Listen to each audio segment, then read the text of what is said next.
Salam Aygulu, nə tərsən qardaşına var, nə yox? Qardaş, belə 600 baş heyvanımız var, satılır.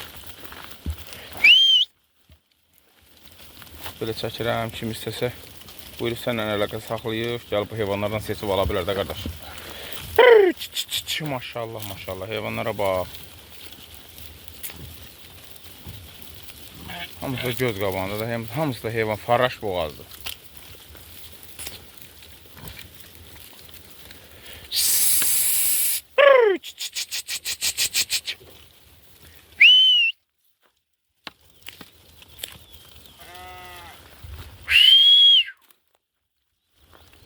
Sineylə gedənlərə bax, maşallah elə bu hamısı mal deyəsin.